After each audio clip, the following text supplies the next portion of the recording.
Hey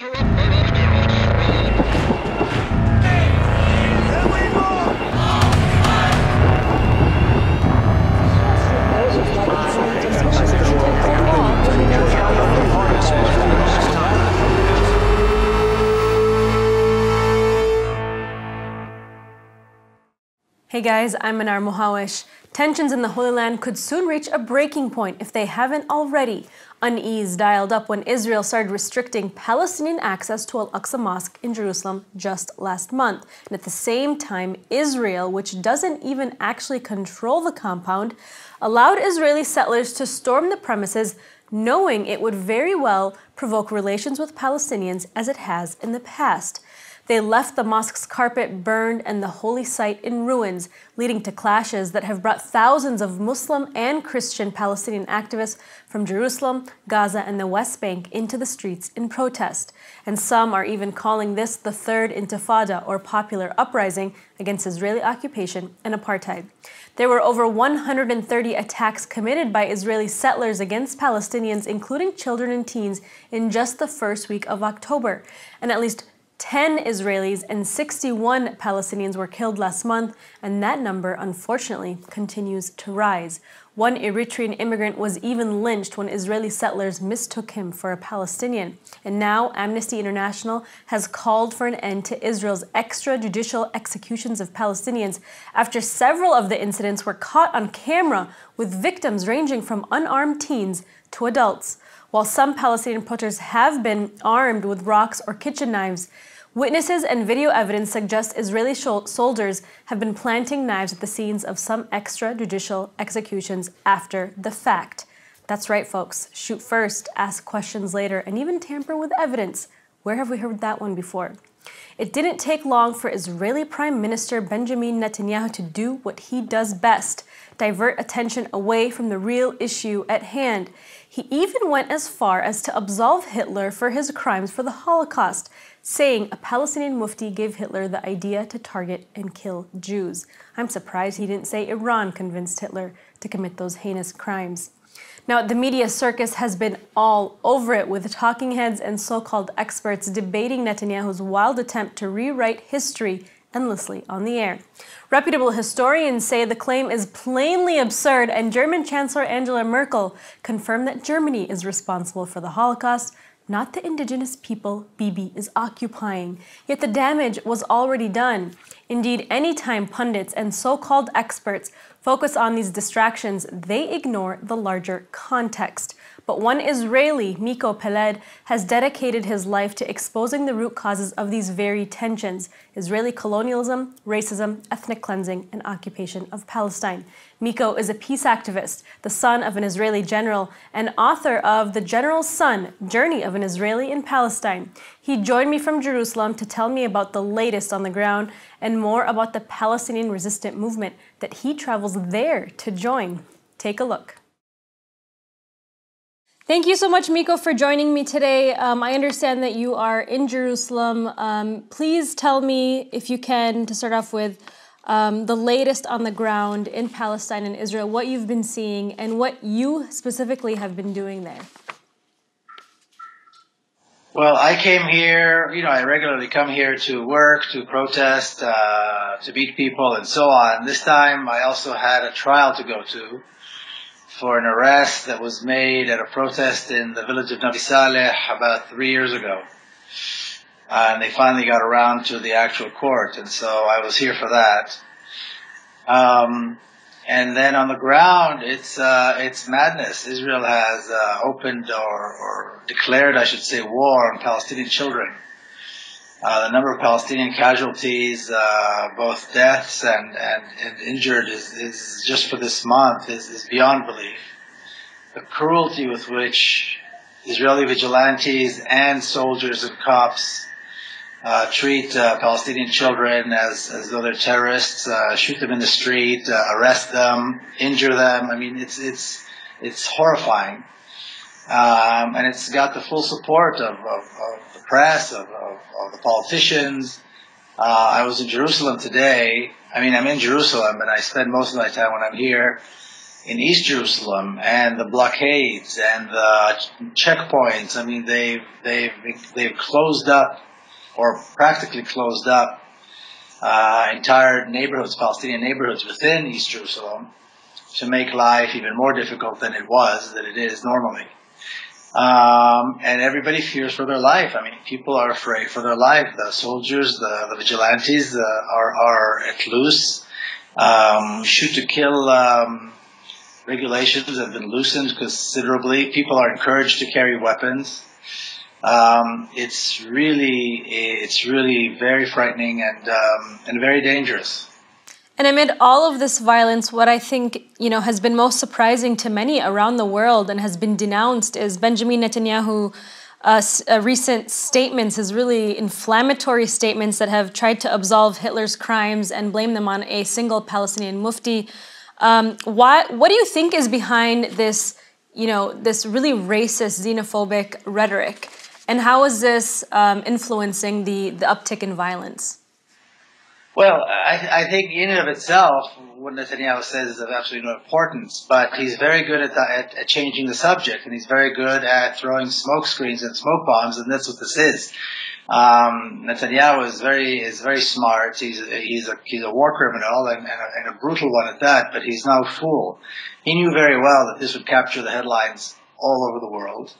I don't think he believes what he says. Nobody believes what he says. It's utter nonsense. But it did the job. It captured people's attention. Everybody's talking about this. Yesterday I saw a 13-year-old boy who's going to lose his leg because he was shot by Israeli soldiers in the leg 3 times, and he's going to lose his leg. Nobody's talking about that. Nobody's talking about the crisis at the hospitals, Palestinian hospitals. Nobody's talking about the countless children who are being killed and arrested and tortured. Never mind Gaza and some of the bigger issues that are not currently facing us because, something else is happening. But all people can talk about is Hitler and the Mufti. And, it was an insignificant moment in history that Netanyahu has just placed on the front page of every newspaper. He's very good at that, and that's all it is. It's a smoke screen, and I think the sooner we get back to talking about the real issues, the important issues, the better it is for everyone. Well, and you make a very good point. I mean, especially the corporate media here in the United States, it's been really focusing on, Israeli deaths, which of course are a tragedy of its own. But what's really being ignored is the root of all of this violence, which is colonialism, of course, and occupation. We have Israel's justice minister literally calling for a genocide against Palestinians and referring to Palestinians, every single one of them, as a terrorist. And we have Israeli extremists going out and attacking children, stabbing them. Tell me more about the situation. You mentioned the attacks on children, but tell me more about the root cause of all of these issues and the crisis that no one is hearing about. I don't think there's anything out of the ordinary happening here. The last 7 decades, or nearly 7 decades, have been life for Palestinians in Palestine has been a life under terror. It's been a life under a brutal apartheid regime. Lives have been governed by the Israeli military, by the Israeli secret police, by racist laws, by occasional massacres and murders that of course the perpetrators go free because they're only killing Arabs. I don't think there's anything new. It's just that at the moment this particular thing has flared up, and over the last few weeks there's been just a little bit of an escalation.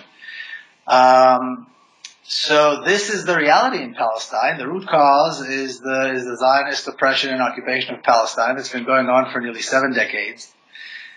And the lack of any kind of caring, any kind of empathy on the Israeli side towards the Palestinians. And I think it's important to remember that Israelis vote, and so the Israeli government represents the people. And the actions and the policies of the Israeli government represent the will of the people who put them in power. So there's a direct link here, and there's a direct responsibility. And of course, like I said, there's no empathy. There's nobody talks about, or people. I shouldn't say nobody talks about it. Very few people do talk about it. There was an interview just the other day on one of the news programs in Hebrew, and they were interviewing one of the Palestinian members of Knesset, Mohammed Barakah. And he tried to say that the root cause of this issue is the occupation. And the host of the show said, yes, we've heard about the occupation, but tell me, what can a soldier do when he's being attacked with a knife? And he's saying, this is not the big issue. The big issue is that the soldier shouldn't be there. The soldier is only there because of this occupation, because of this reality. Nobody wants to discuss this, so they kind of very rudely shut him up and moved on to something else. And this is typical. The Israelis don't want to deal with the real issue, and the real issue is the occupation of Palestine. The real issue is 70 years, or nearly 70 years, of a brutal apartheid regime.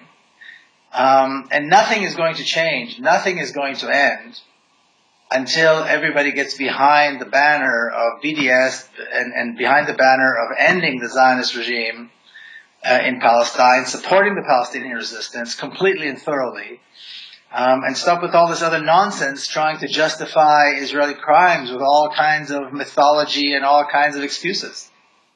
And you make a very good point that it is obviously continuing to be framed to us as this endless cycle of violence, which is, we need to get to the root cause of this issue. But, as an Israeli, what do you want Israelis to do? What do you think Israelis should do to end this cycle of violence? Well, at the very least, care. At the very least, get informed. At the very least, show a little bit of empathy, a little bit of understanding that something has to be done here, something has to be changed. The Israeli left, or so-called peace movement, had a protest here in Jerusalem last week, and they had 1,000 or 1,500 people marching.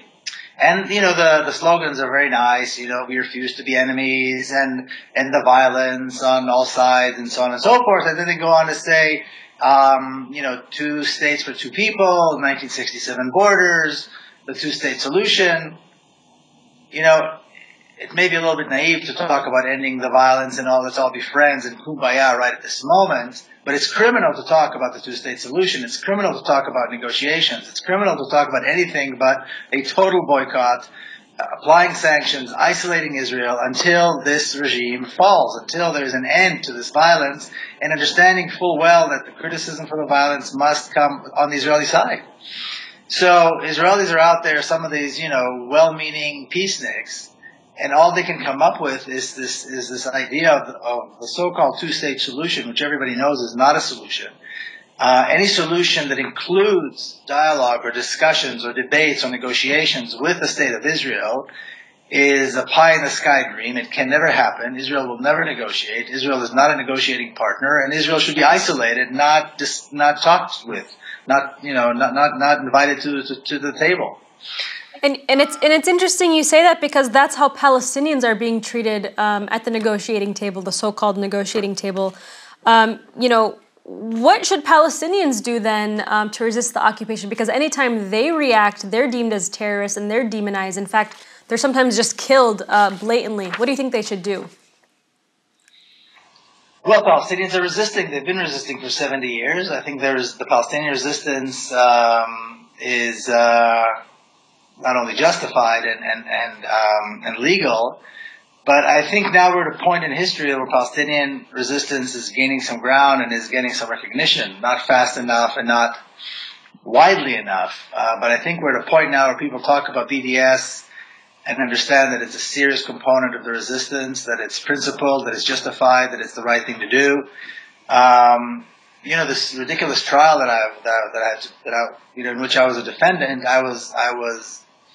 the charges being part of this protest in Nabi Saleh, which is part of the weekly Friday protests, which are non-violent in principle, not just because they don't feel like being violent today. The non-violent popular resistance is principled, and the non-violence is just as important a component as the desire for justice and so forth. And what they're trying to do is they're trying to paint me and several other Israelis, and of course the entire Palestinian popular resistance as a mob, as a violent, unruly mob. The terms they use, the soldiers who came to testify describe all this, mob mentality and so forth. But I think that I think it's not working anymore. I think more and more people are realizing that Bilayin, Abi Saleh, all these places, the popular resistance is principled, it's nonviolent, it's going in the right direction. World leaders recognize it, international figures come and support it, and so forth. And so I think Palestinians are doing what they can. Of course, we can all do probably more, particularly those of us who live on the outside, because we're not being killed as Palestinians are, and our lives are not as meaningless and valueless as they are here in Palestine. But I think Palestinians are definitely on the right track in terms of resisting. They do what they can, and also you see Palestinians unite. There were Palestinians protesting in Palestine in parts of 1948, in Jaffa, in Sahnin, in Nasr, and all these other places. Certainly in Gaza, and they all pay a heavy price for participating in all this. Well, good. Well, thank you so much, Miko, for joining me today, and I appreciate you sharing your insight with us, and hoping you the best of luck in that trial and safe travels. Thank you. Thank you so much.